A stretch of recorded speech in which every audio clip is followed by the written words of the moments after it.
안녕하세요, 풋볼 포레스트입니다. 바로 오늘 있었던 경기죠. 손흥민 선수의 LAFC와 FC 댈러스 간의 2026 시즌 메이저리그 사커 2라운드 경기가 있었습니다. 이번 경기에서 LAFC가 상대하는 FC 댈러스는 지난 시즌 메이저리그 사커 서부 컨퍼런스에서 11승 11무 12패로 리그 15개 팀 중 7위를 기록, 중상위권 정도에 위치한 LAFC보다는 다소 낮은 전력의 팀으로서 이번 경기는 LAFC의 홈 구장인 BMO 스타디움에서 처음으로 펼쳐지는 경기인데다 LAFC는 이번 시즌 4연승의 엄청난 기세를 달리고 있기도 하고, LAFC는 지난 시즌 FC 댈러스와의 맞대결에서도 1승 1무를 기록하면서 상대 전적에서도 우위를 보이고 있기 때문에 이번 경기는 최근 기세가 좋은 LAFC가 거의 무조건적으로 잡아낼 수 있는 경기라고 할 수가 있습니다. 특히 FC 댈러스의 경우 손흥민 선수가 지난해 8월 LAFC로 이적한 뒤 아직 첫 골을 터뜨리지 못하고 있을 때 환상적인 프리킥으로 마수거리 데뷔골을 터뜨렸던 좋은 기억이 있는 상대팀이기 때문에 이번 경기는 아직 리그에서 득점이 없는 손흥민 선수가 작년처럼 댈러스를 상대로 첫 골을 터뜨릴 수 있을지도 기대를 해볼 만한 경기라고 할 수가 있는데요.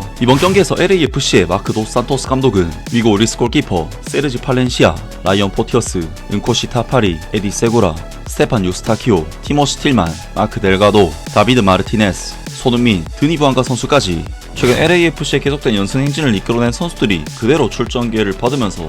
로테이션이 전혀 가동되지 않은 완전한 동일한 라인업이 가동되었고, 아킬레스건 부상에 대한 우려가 있었던 손흥민 선수는 다행히 정상적으로 경기에 출전을 하면서 최근 몸 상태가 괜찮다는 것을 선발 라인업을 통해 알렸습니다. 그리고 FC 댈러스 또한 최근 리그에서의 상승세를 이끌고 있는 핵심 선수들을 모조리 투입시키면서 이번 경기는 양팀 모두가 풀 전력으로 나선 경기였는데요. 이번 경기에서 LAFC는 FC 댈러스를 상대로 홈에서 치르는 경기이기도 하고, 상대팀 FC 댈러스가 5백을 꺼내 드는 등 워낙에 수비적인 시스템을 가동시켜서 나섰기 때문에 경기 극초반부터 LAFC가 거의 FC 댈러스를 상대로 경기 주도권과 볼 점유율을 가져가는 경기를 했고, 전반전 볼 점유율 수치가 무려 64대 36이라는 압도적인 수치가 나올 정도로 경기의 기본적인 흐름 자체는 LAFC가 가져가는 경기를 했습니다. LAFC는 스티브 체른들로 감독이 팀을 떠나고 마크 도 산토스 감독이 팀에 새롭게 부임한 뒤 다이렉트한 플레이 스타일을 어느 정도 버리고 좀 더 볼을 소유한 상황에서 후방에서부터 차근차근 빌드업을 해나가는 양상을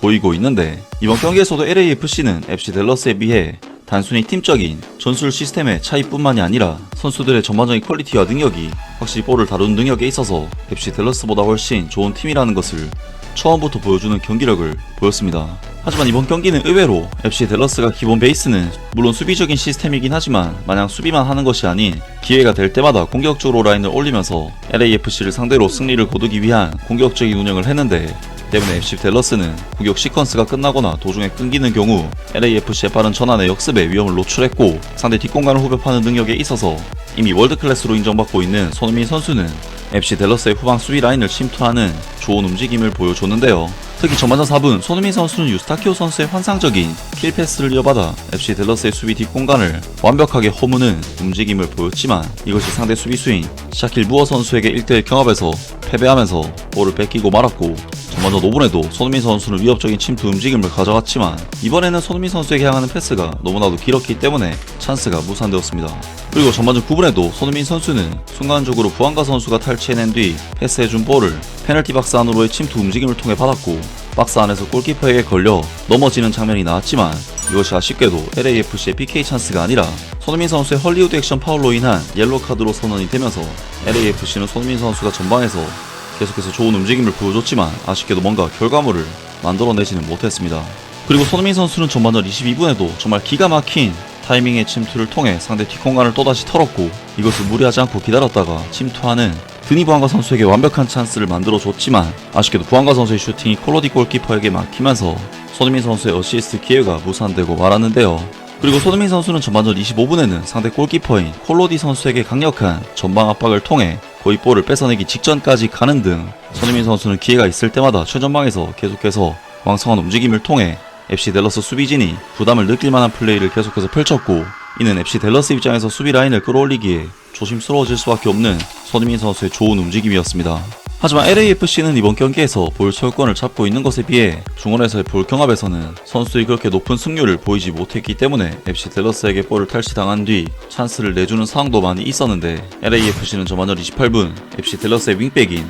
버나드 카문고 선수에게 강력한 왼발 슈팅으로 찬스를 내줬지만 미국 유리스 골키퍼가 간신히 막아내는 등 오히려 실질적인 찬스 자체는 FC 댈러스에게 더 많이 내주면서 다소 답답한 경기를 냈고 LAFC는 앞서 언급했던 손흥민 선수가 침투 움직임을 가져가거나 찬스 메이킹을 해낸 장면 말고는 그 어떤 찬스를 만들어내지 못하면서 경기 주도권을 잡은 것에 비해서는 상당히 아쉬운 경기력을 보였습니다. 그리고 손흥민 선수는 전반전 막판에도 다시 좋은 침투를 통해 찬스를 만들어냈는데 전반전 43분 손흥민 선수는 LAFC의 순간적인 역습 상황에서 왼쪽 측면으로 빠지는 움직임을 보이면서 공간을 창출해냈고 힐만 선수의 패스를 받아 자신의 트레이드 마크인 스텝 오버 후 왼발 슈팅으로 골문을 노렸지만 아쉽게도 콜로디 골키퍼의 선방에 다시 막히고 말았습니다. 하지만 이번 경기는 LAFC가 전반적으로 경기 내용이 잘 안 풀렸던 부분이 있었음에도 그나마 손흥민 선수가 계속해서 뭔가를 만들어내는 선수였다는 부분에서 역시 손흥민 선수의 클래스를 느낄 수 있는 경기 내용이었고 LAFC는 전반전 FC 댈러스와 결국 득점을 주고받지는 않으면서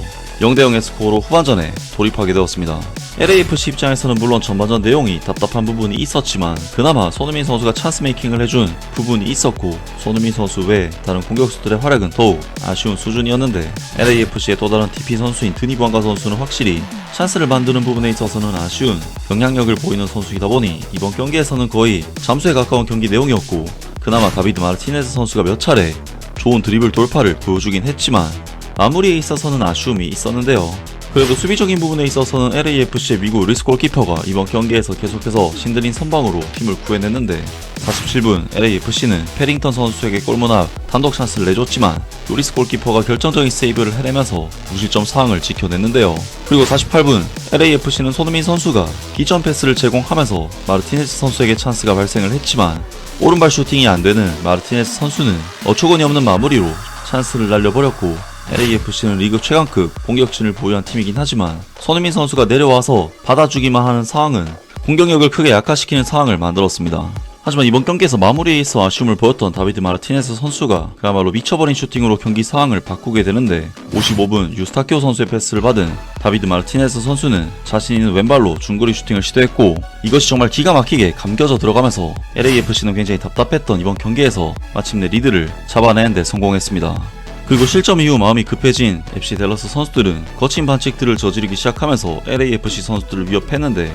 FC 댈러스 선수들은 손흥민 선수에게도 거친 반칙으로 위협하는 다소 비신사적인 플레이를 자행했습니다. 결국 LAFC는 FC 댈러스와 이번 경기를 승리로 마무리하게 되면서 구단 역사상 처음으로 개막 후 3연승의 새 역사를 써내는 좋은 결과를 만들어냈습니다. 정말 이번 경기는 FC 댈러스 선수들이 굉장히 거친 플레이로 손흥민 선수와 LAFC 선수들을 막아내기 위해 도전해왔던 경기였지만 LAFC는 힘든 상황 속에서도 결국 결과를 얻으면서 강팀으로서의 면모를 보여줬고 손흥민 선수 또한 자신의 존재감을 발휘해낸 경기였습니다. 과연 풀시즌을 치르게 될 손흥민 선수가 1년 내내 시즌에 집중하고 경기를 소화하게 되면 얼마나 많은 득점과 활약을 펼치게 될지 정말로 기대가 됩니다. 아무튼 이번 영상은 여기까지고요. 저는 다음 영상으로 바로 찾아뵙겠습니다.